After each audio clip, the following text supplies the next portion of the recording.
Hello, welcome to War Legends RTS game. This is Antisocial. Hope you're having a great day. Alright, so in this video, I'll be showing you how to build an early counter strategy as a dark player against the light faction. It works both ways, but in this video, I'll be focusing on the dark faction precisely. So if you're interested in the early counter strategy tutorial video for the light faction, don't forget to hit the subscribe button so you won't miss out when it drops. Okay, so I believe you already know how to deploy your base in the beginning of a battle, but in case you don't know, don't worry, I'm here to guide you. Usually, in a short map, I go for the barracks first, followed by pigsty, and then upgrade to Citadel 2 before building a sawmill. But in larger maps like this one, I usually go for the sawmill first, then barracks and pigsty. Reason is to gather woods faster since there's a huge distance between the Citadel and the forest in larger maps. People usually ask me which of the economic scrolls should they use in the beginning of a battle since there's the two of them. Hiring Acceleration and Slave Whip. My answer is use Slave Whip in short maps and Hiring Acceleration in larger maps. Reason is because to utilize the benefit of Slave Whip, you need to build your sawmill close to the miner so that when you apply the scroll, it would cover both the gold and wood mining slaves since the scroll applies to only the slaves within the radius, unlike the light faction's gold miner scroll that you apply on the miner itself, which benefits 4 of the gold mining slaves. In dark faction, only 3 gold mining slaves are affected, which means light mines more gold than the dark, while dark benefits from both resources if the scroll was applied correctly. But for me, I prefer the gold miner, since wood is the most abundant resources in battle. As you can see in the beginning of the battle, I used Hiring Acceleration scroll, not because the map is large, but because it saves me more mana, and the reason leads to the main point of this video. Please note this, once your barrack is done, start training goons immediately to scout the area around your base and make sure the enemy isn't planning any sort of rush attack. So now, my citadel is done constructing. Here's the reason I use the Hiring Acceleration scroll most of the time, even in smaller maps. It's to save me more manas to use the scouting scroll Eye of Providence, since Slave Whip costs 50 manas while Hiring Acceleration costs 25 manas. The scout is necessary and required to take a quick glance of what the enemy is doing and know what to build next. I use Eye of Providence for scouting instead of goon because it's much quicker. People usually make the mistake of sending their goons directly to enemy base for scouting without scouting the area around their base first, which leads to them getting rushed, attacked by enemy. A tip for using Eye of Providence: use it few seconds after you've upgraded to Citadel 2, because by then I believe the enemy must have done upgrading theirs too. This is to enable you figure out which of the main buildings they are going for and build the right counter. So now that I've scouted the enemy base and have seen what he's going for, which is the Dwarven Tech, it's time to build the right counter for it. So once you spot the Dwarven Forge, quickly go for Undead Obelisk, Dark Gate, Workshop, and Altar of Hero. One thing you need to know is most of the units in the game are immune to magic damage, so as a dark player, Necromancer should be a must for you in all battle. If you haven't upgraded yours, you should do so. So to counter the early dwarf strategy, you'll be needing skeleton archers, necromancers, aeronauts, and the undead hero Eater. This combo works well against the Dwarven Hammer because it's immune to piercing and magic damage. Both Skeleton Archer and Aeronaut deals piercing damage while Necromancer deals magic damage, so this is great for countering the Dwarven Hammer. I suggested the hero Eater because of its tankness. While Skeleton Archer can counter the Dwarven Hammer, it's also immune to crushing damage, which the Dwarven Hammer does, so the hero Eater works best in this situation for tanking the hammers and preventing them from reaching the Skeleton Archers, and to add, it can stun larger units including heroes. If used correctly, you can stun the Dwarven hero and prevent him from using his active ability. Most of the players use Warg Rider accompanied with the Orc's hero Grok against the Dwarven Hammers, but I wouldn't recommend that since the Dwarven Hammer have 20% base resistance to crushing damage, which the Warg Rider does, and Grok isn't tanky enough to tank those hammers. Here's a short video of how I use this combo to counter the early dwarf strategy.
Okay, so repeat the same base deployment pattern as shown in the beginning of the video.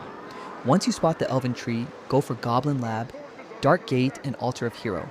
Start training more goons immediately, add few Necromancers, and then the Goblin Hero, Jax. This combo works really well against the early Elven tech strategy because the Elven Archer is immune to slashing and magic damage, which the Goon and Necromancer does. Most light players uses this combo with Healer, but don't worry, you have the hero Jax. Its active ability deals continuous damage to the enemy unit within the radius and restores HP for allied units within the radius. And also its passive can reduce all incoming damage for allied units within the radius of the smoke, making him one of the most versatile hero in the game. Early Elven tech strategy is one of the most annoying strategy you would encounter as a dark player, but with this combo, you have nothing to worry about. Here's a quick video on how I use this combo against the early Elven tech strategy.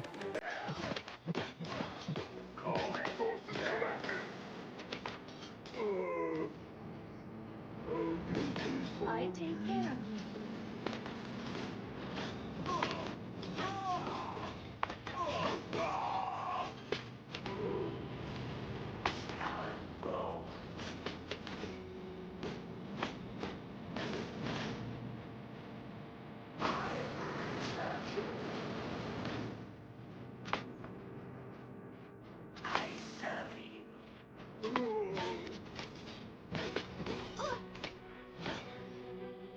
Resources collected. arrows ready.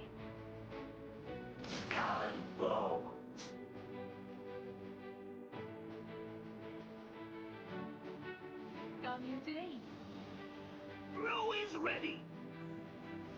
The name of forest peace. Joy.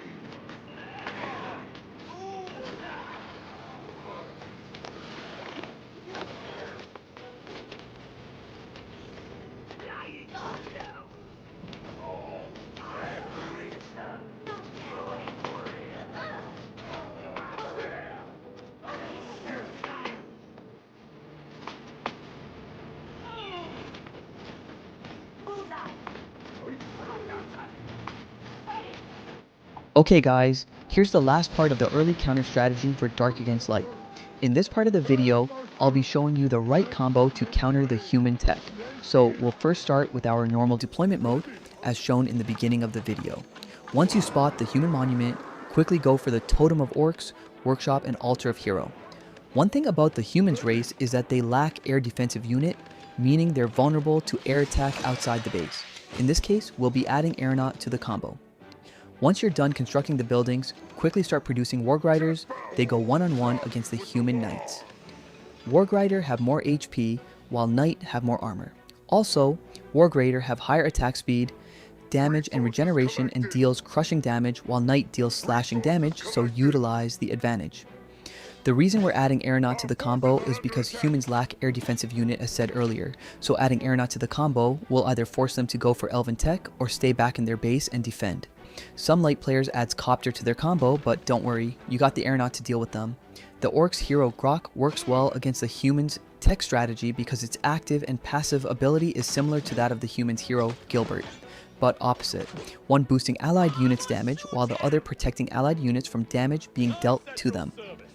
The human's hero Gilbert have 20% base resistant to piercing damage, so make sure to focus those Aeronauts on attacking the Knights.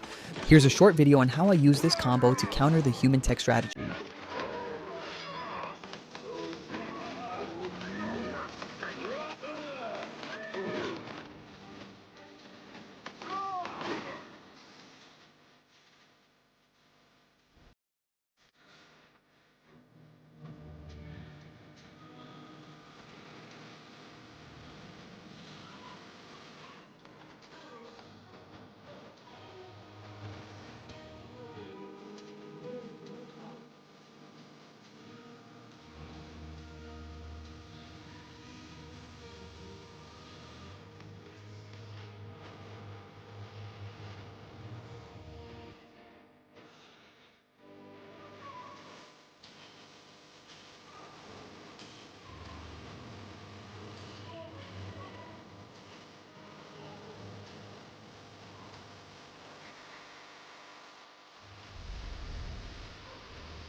And that wraps up today's guide. Hopefully, this helps you level up your strategy and get better results in your next match. If you found these tips useful, don't forget to hit that like button and subscribe for more deep dives. Let me know in the comments how this setup works out for you. All thanks to PK King for helping me out with filming this video. Thanks for watching, and I'll catch you in the next one.